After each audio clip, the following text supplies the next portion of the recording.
খুব সুন্দর, কালারটাও দারুণ, না চর্বো না চস্য না লেহু, এক কথায় হচ্ছে পাতি বেগুন। আর এই বেগুনেরই আজকে হবে ঝাল। বেগুন সুন্দরী, বেগুন বাহার অনেক কিছুই খাওয়া হয়েছে, একবার এরকমভাবে বেগুনের এই রেসিপিটি বানিয়ে দেখবেন তো কেমন হয়।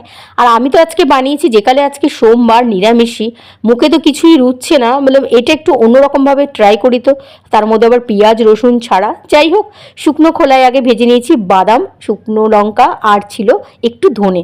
যে কোনো জিনিসই দেখবেন একটু যত্ন করে, একটু মন দিয়ে, একটু ভালোবেসে করলে সেটা ভালোই হয়।